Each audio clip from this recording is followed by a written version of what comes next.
Please be advised that this recorded webinar has been edited from its original format, which may have included a product demo and other engagement features. To set up a live demo, please complete the form above on our website. If you currently are not on our website and are watching this on our YouTube channel, there's a link to the website in the description of this video. Thank you. Hello, everyone, and welcome to today's webinar, Risks to Resilience, Preventing Fraud and Abuse to Safeguard Online Reputation. My name is Christy DeMeo-Ziegler, and I will be your moderator. Joining us today is Quinn Taggart. Quinn is a product coach for digital brand services and assists clients in the areas of online brand protection and cybersecurity strategy. Quinn has been with CSE for over 20 years, and his wealth of experience and knowledge is appreciated by brand owners as he helps them better understand their evolving digital asset portfolio and minimize their risk. And with that, let's welcome Quinn. Thanks, Christy. I appreciate it. And for those of you that are joining the series that I've been doing all year, this will be the fourth and final for 2025. We're going to revamp and recircle the wagons a bit for 2026 and come up with some more topics that we think are going to be relevant for everybody.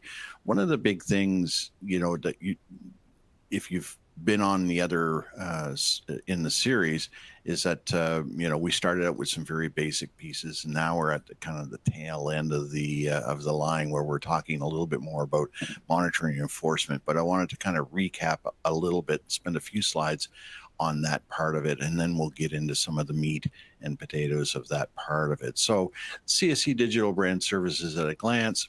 We're one of the trusted providers of choice for the Forbes 2000, #1 provider for enterprise class domain management, and so on. I'm not going to read the whole slide for you, but the idea being is that one of the key components of making sure that you're able to manage your domain portfolio effectively and efficiently is to partner with an enterprise level provider. And one of the key aspects of that, of course, is being able to get the quality advice, the strategy components, and of course, to be able to have that breadth and depth of services that go along with it.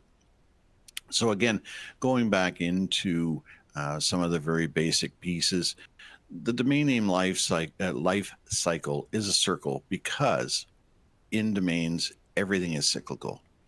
The domains themselves are cyclical. The handling of your domain portfolio is cyclical. Strategy is cyclical. Everything will start and just continue to spin around and around and around, because the idea is that it's an ever-changing market. There's always something new happening on the internet and in the internet landscape. You want to make sure that you're out ahead of it if you can, and if you are playing catch up, that you're on the right side of that part of it. So with the domain name lifecycle, everything starts with an idea. Once you've got your idea and you go out and you register your domain name, the first teal piece of that is important, because you're going to register your domain, you're going to keep renewing it, you're going to keep going back and forth in that teal arrow of this circle. But then once you decide that you don't need those domains anymore, it's not a matter of them going, quote unquote, into the trash. What ends up happening is they get recycled back out into the wild, and then they're available for other people to be able to register. It's a very important aspect of domain name in general is that they are recyclable. So if you don't want that domain anymore and you're confident that you're not going to come back to it, or you're not going to have any further use for it, when you release that, somebody else can pick it up.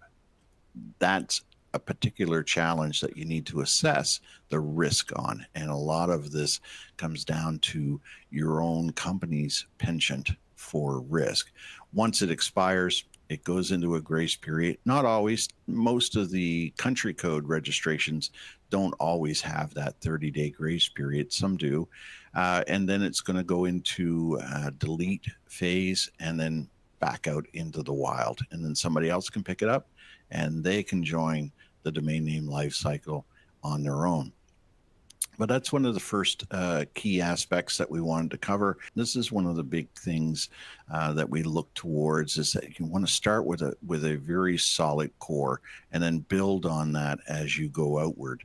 So you want to make sure that you've got some advanced domain security features, vital domain activities, you're utilizing registry lock on your core names, and the other major security features like DNSSEC, CAA records, DMARC.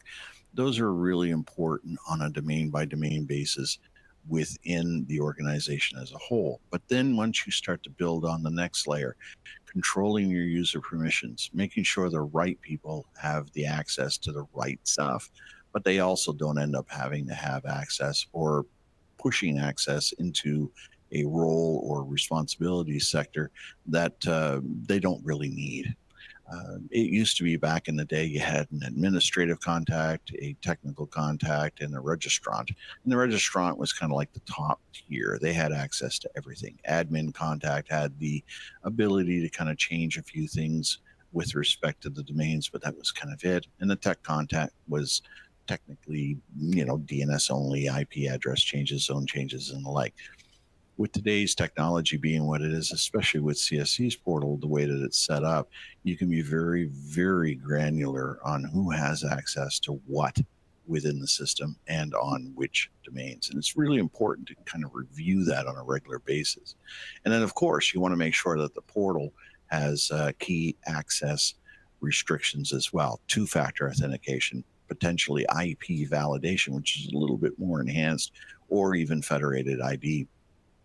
This is going to give you the flexibility that you need in order to make sure that the right people are able to get in and do what they need to do from wherever they are in the world.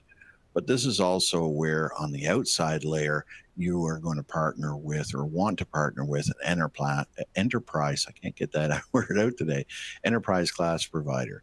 And this is where technology meets experience.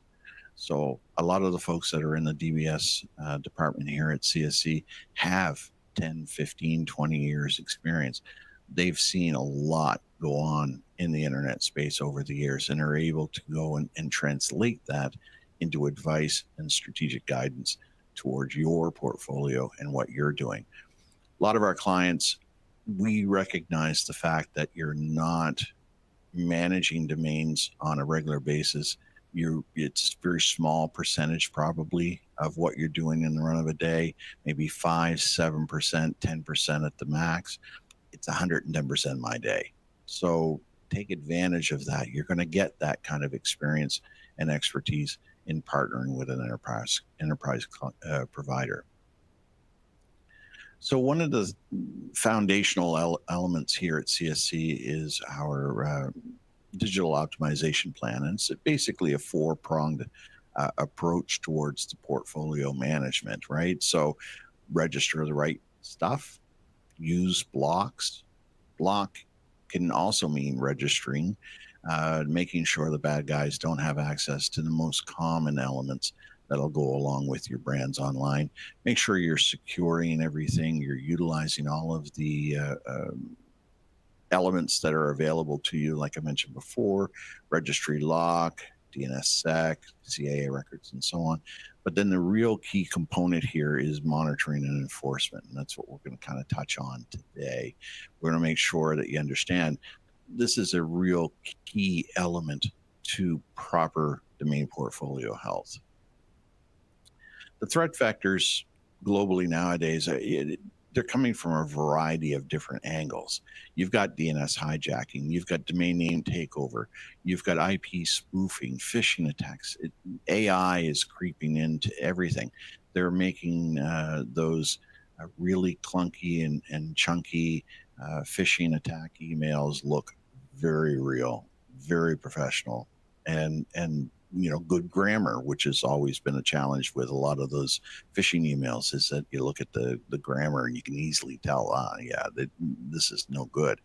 But that's all improved quite substantially. So you really have to pay attention to what's happening when it comes to domains and domain management, is that you are going to touch every corner of an organization. You're going to touch marketing. You're going to touch security. You're going to touch fraud. You're going to touch brand. You're going to touch legal. You're going to need to communicate well with all those other departments and divisions within the organization, because it's an all-encompassing piece. You can register the domain name and have it in the portal. You're going to use it. It's going to require other people to make sure that it's secure and that it's doing its job. So there's I'm not going to read through, obviously, all this slide here, but one of the big keys here is being able to take advantage of the right security measures for you. And it all ties back into, as I said before, your company's penchant for risk. If you consider yourself risk adverse, then pretty well all of this slide is important. If you consider yourself risk neutral, most of this slide is going to be important to you. If you consider yourself risk takers, well, then you're going to have to be prepared to deal with things on a reactive basis. And sometimes it'll take a unfortunate incident to occur for you to decide to put a little bit more time and energy into risk management on the domain portfolio itself. A lot of folks still see the domain inventory as a cost center rather than a true asset to the organization. But like I say, sometimes it does take an unfortunate incident to get the attention of the right stakeholders internally to be able to funnel the right amount of budget in there. And again, today we're going to kind of focus in a bit on the monitoring and enforcement side.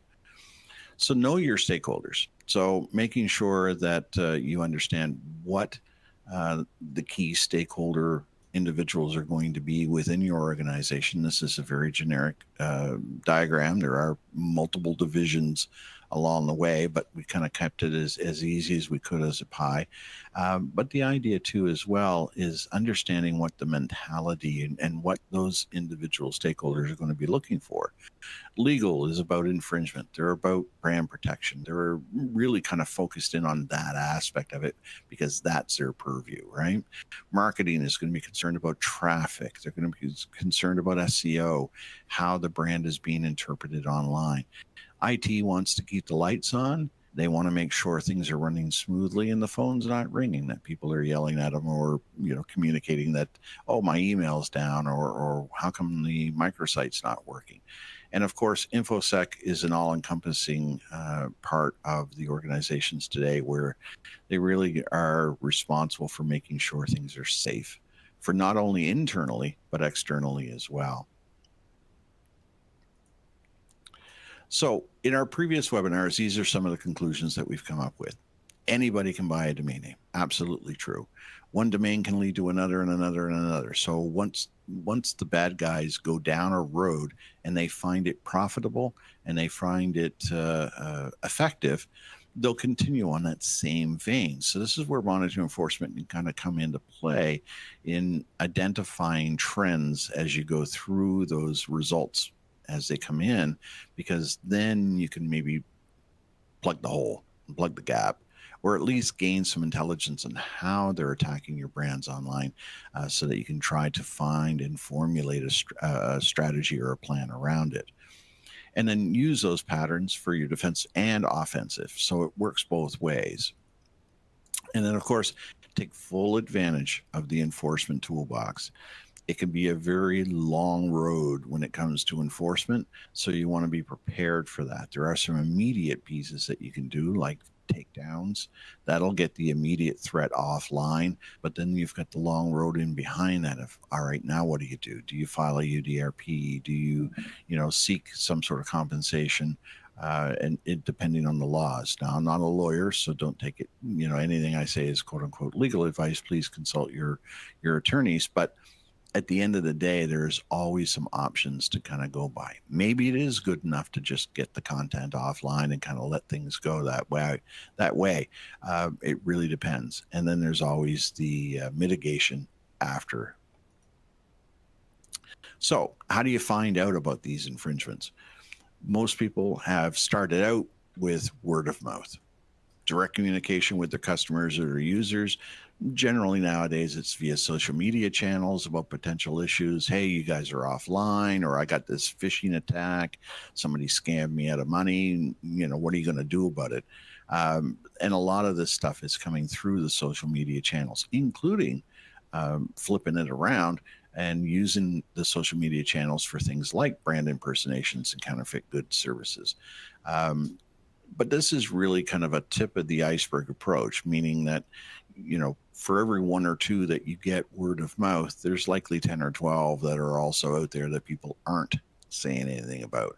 And that can be a bit of a challenge when you're trying to play whack-a-mole in getting all of these infringements dealt with accordingly. Reaction time, of course, is usually a bit longer. It allows more time for reputational impact, and of course, you could be offline as well. There's a brand monitoring solution. This is kind of like the base model, where it'll look for, new domains that are being registered that might contain your brand. And it might look for other things like logos and the like. But the idea is that, you want to be able to detect that these are happening and then be able to report on it. But one of the key aspects of a good, robust monitoring solution, whether it's brand monitoring or the 3D monitoring we're going to look at in a second, is the fact that you want to be able to prioritize the results. If you get 100 results a month coming back to you, how are you going to handle that? Is that too much? What do you do? Do you deal with all of them? You're going to be overwhelmed pretty quickly. The idea is to kind of give you a prioritized list of the best of the worst, and then you can deal with everything else after that. But then also, too, it is monitoring for a reason, because now that you've identified some of those results, you may want to just keep an eye on them, see what they do, how things are going to evolve over time. What the bad guys might do is they'll register a bunch of names that contain your brand and do nothing with them. Park them. There's no site, there's no nothing.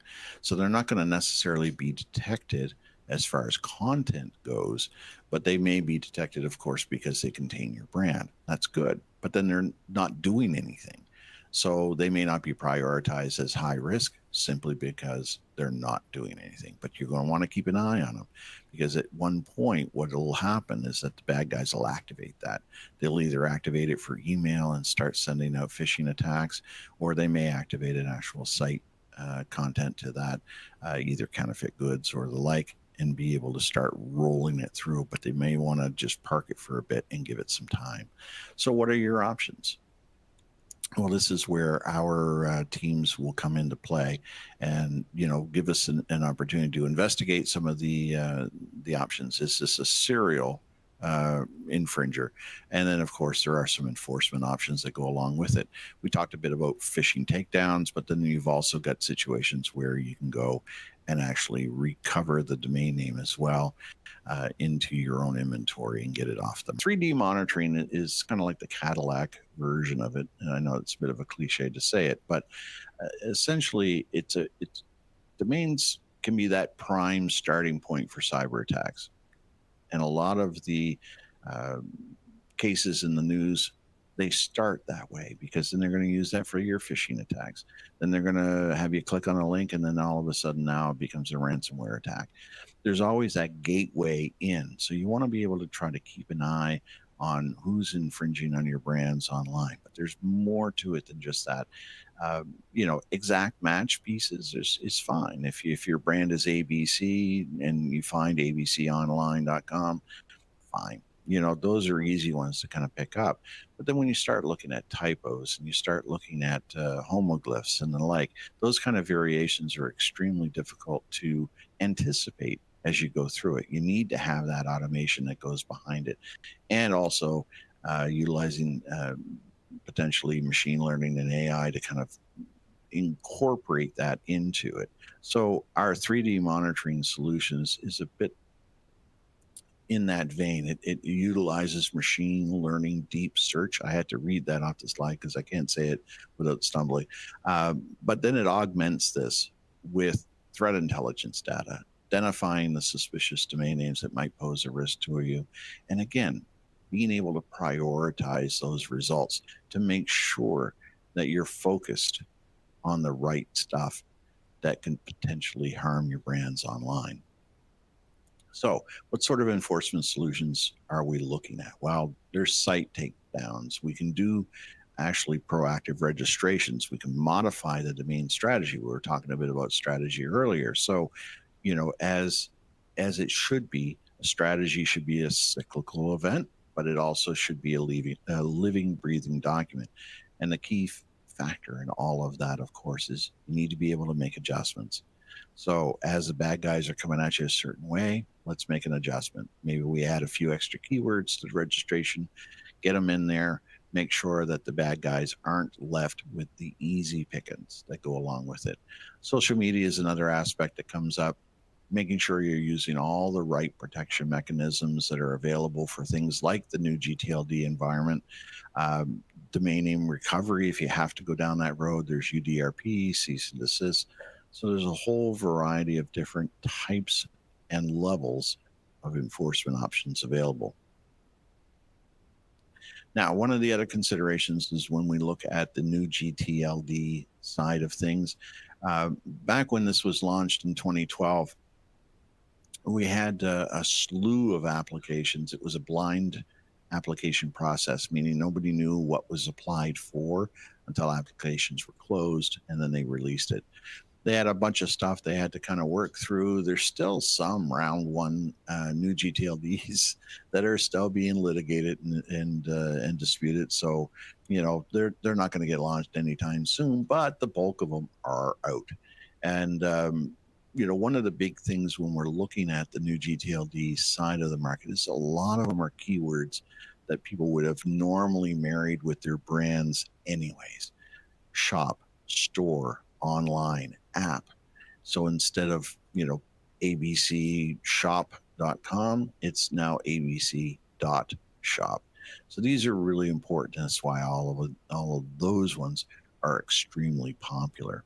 But you can also have your own space. And this is where the .brand side of things goes.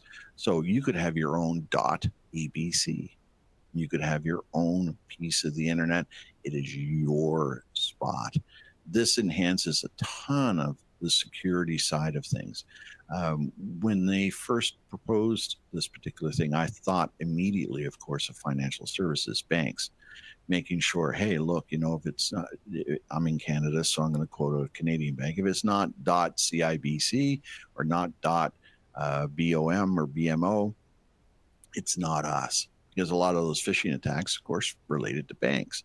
So, utilizing that slice of the internet as your own allows you to enhance security to your customers and your user base. It's not cheap. As you can see from the slide here, it's a sizable investment, but when you factor in all the monitoring enforcement, I'm not saying that you get rid of it, but I mean, when you factor in what you're paying for monitoring enforcement and so on, to have that extra layer of security, marketing this properly can get you where you need to be. So domain management is cyclical. This is the conclusion for today. And this is in line with what we've been talking about all along. Everything is a cyclical event, right? But diligence begins with your landscape. You need to have a look at what you're doing, how you're doing it, and how that impacts all of the stakeholders internally. Everything's a wash, dry, repeat, and it's all part of that. Communication internally is really key with all the stakeholders that are involved. The landscape changes sometimes by the day, so you need to be able to be informed, integrate that change into what you're doing, and then, of course, review on a regular basis. Key to that, of course, is having the right partner. As I mentioned before, a lot of our clients are only doing 5, 7, 10% of their day with domains. It's 100% of our day. So you want to be able to make sure that you're partnered with the right person.